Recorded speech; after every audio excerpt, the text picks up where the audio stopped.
Hello, everyone.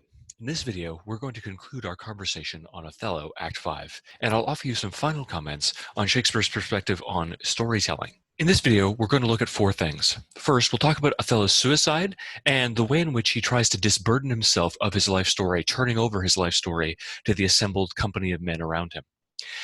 We'll go through a little bit of background information that is necessary to understand what Shakespeare is trying to do in this play by discussing the genre of tragedy, some of its conventions and its orientation, the way in which Shakespeare and Othello both define it here in this last act. And we'll use that as a springboard into a conversation about what Shakespeare is trying to say or do throughout the entire play. We'll then look at some perspectives on literature and theater, the function of theater as Shakespeare views it, and as other people and historians and philosophers have conceived of it throughout history to better understand what Shakespeare is doing through this play, a play that is intimately involved with the act of storytelling. You have Iago constantly constructing false narratives. You have Othello retelling the story of his life to win Desdemona. Storytelling suffuses this work, and it's couched in that explicitly metatheatrical format whereby Shakespeare is using characters who reveal themselves to be actors who perform the role of actors or playwrights in the context of the fictional work. So, first of all, let us turn to Act 5, Scene 2, immediately after Amelia dies in line 250. And he says, "Look in upon me then, and speak with me, or naked as I am, I will assault thee." Here, Othello says that he is naked. Literally, it means, I have no weapon, but I will attack you regardless. Now, we know this is not true. He actually had a weapon that was hidden away inside his room that he takes out. Look at how he is framing himself in this moment and how Shakespeare frames him. He is metaphorically naked. He's been stripped away of all the trappings of honor and identity that defined him. It's almost as if he has lost his humanity. Everything that makes him human or that seems to cover over his animality, those trappings of clothes that we use to conceal our animal nature, have been obliterated. They've been purged away by Iago's blasphemous, hellish fire. So look upon me then, and speak with me, or naked as I am, I will assault thee. Shakespeare again draws on the juxtaposition of animality and humanity and the fluid treatment, the interrelationship between them. His trappings of humanity are gone. He lost his reason to jealousy and emotion. But he speaks out to this person and says, enter into this intimate space with me. Enter into my bedroom and speak with me as a human, as an equal. Allow me to use the human faculty of reason, or naked as I am, animal as I am, I will assault thee. I will resort to violence. Entry into this private space with the body of his wife and he that was Othello is ultimately an acknowledgement of his humanity and a willingness to engage with him in terms of his humanity. Now, Othello is caught within this strange liminal position between animal and man, as he indicates in that last line. Either treat with me as a human being, or recognize me as nothing more than an animal, and I will respond in kind with base physical violence. There is in this moment a resurgence of his definitional character. His resplendent language is restored to him. So in lines 258 to 280, right, behold, I have a weapon. A better never did itself sustain upon a soldier's thigh. I have seen the day that with this little arm and this good sword I have made my way through more impediments than 20 times your stop. But, O vain boast, who can control his fate? 'Tis not so now. Everything that I am has been lost. I couldn't control my fate. I was just a victim of circumstance, a victim of fate, because in the end, none of us can control the story of our lives. I thought that I had that kind of control. I thought that I could dictate who I was and what I would be and how I would be remembered. But it's all gone. I never had that power. It was all just an illusion. 'Tis not so now. Be not afraid, though you do see me weaponed. Here is my journey's end. Here is my butt, the very sea mark of my utmost sail. Do you go back dismayed? 'Tis a lost fear. Man but a rush against Othello's breast, and he retires. Where should Othello go? So he's regained that command over language, the emotional reserve, and the splendor of his ability to speak.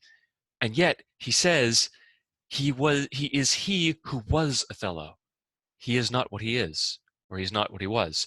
Again, that echo of Iago, I am not what I am, comes to the fore. Here I am, he says. So he's lost and yet found. He's caught in that position between what he was and, well, what he is not any longer. Animal and man, valiant Moor and, well, savage black man. Right? The stereotype that Iago tried to reduce him to, and the man who transcended those stereotypes and put the lie to them. Now, Shakespeare provides to us, I would argue, an answer as to this fraught question regarding Othello's character and his nature as a human being. And that Shakespeare, by the end of this narrative, embraces Othello's full humanity. Even though it seems as if Iago meant this story, the story of Othello, the play, to be one of Othello's reduction and destruction, his diminution to the status of a stereotype, a type, a fixed figure, a beast. Shakespeare meant it as a means to extol the virtue, the character, and the common humanity of people like Desdemona and Othello. Woman, black man alike, all share a common humanity and a common dignity as such. Now, Othello in Act 5, Scene 2, around line 337, turns over the story of his life. Storytelling again comes to the forefront, and it is through this moment that Shakespeare recognizes Othello's humanity and confirms it to us. Soft you, a word or two before you go. I have done the state some service, and they know it. So Othello in this moment tries to establish the way in which he will be remembered. He recognizes that he doesn't have the power to define himself because he was a victim of fate. Who can actually control his life? I realize now all the effort I invested in my life to try to control it was wasted. It was bootless because I can't. All I can try to do is influence how I will be remembered. So he turns over the story of his life, using this last moment as an attempt to shape how he will be remembered. Remember who I was as a servant of the state. I pray you that in your letters, when you shall these unlucky deeds relate, speak of me as I am, nothing extenuate. Othello extenuated, he exaggerated the story of his life. He constantly was. When he invented the story surrounding the handkerchief that he gave to Desdemona, when he spoke of the anthropophagi and men whose heads grew beneath their shoulders, it was all a revision, a reimagining, a deployment of the story of his life in order to affect others, in order to win Desdemona to him. But he's saying now, no, I don't have control over my story. You take it. It's now up to you to reimagine it, refigure it, to retell it in whatever way you deem appropriate. But don't lie. Tell the story of my life honestly and fairly. Speak of me as I am, nothing extenuate, nor set down aught in malice. Then must you speak of one that loved not wisely, but too well. Of one not easily jealous, but being wrought, perplexed in the extreme. Of one whose hand like the base Indian threw a pearl away richer than all his tribe. Of one whose subdued eyes, albeit unused to the melting moods, drops tears as fast as the Arabian trees their medicinal gums. So he speaks of his tears, his sorrow, and his grief in this metaphorical language of Arabian trees dropping medicinal gums. May it be that my tears and this expression of sorrow and the portrait that you paint of me using your language as you take the story I am now giving over to you to hand over to others and to tell others, may it be that this story of a man who is so broken emotionally at this moment that his tears are leaking down his face, may they be like the medicinal gums that can heal and soothe and restore. There's a rich and resplendent, powerful control over his language as he tries in this last moment to reclaim his humanity and encourage others to tell the story of his life truthfully, but colored in such a way as to frame him as both victim and monster. And say besides that in Aleppo once, where a malignant and a turbaned Turk beat a Venetian and traduced the state, I took by the throat the circumcised dog and smote him thus. And as he says this, he turns his sword upon himself and commits suicide. Everything about this moment is fraught with that intense, inherent complexity and ambiguity of Othello's character. This seems as if it is the moment of Iago's victory, because, well, he's achieved his revenge. Othello has destroyed everything that he loved and is now destroying himself. He is speaking to himself of himself in ambiguous terms. The circumcised dog. He is both the servant of Venice who kills the malignant and turbaned Turk, and the malignant and turbaned Turk himself, the dog who has to be put down. In this way, Othello seeks to determine the way in which he will be recalled. He takes the sword and he speaks of himself as the one acting to commit the execution, as the human, the Venetian, the man to be remembered, and the one being killed as the animal. He seeks to kill the animal part of himself so that only the human will remain in the public recollection of those who endure after he is gone, couched in this plea for healing and restoration. Speaking in these terms, using this characteristic language that defined him as human, he seeks to establish his humanity once more.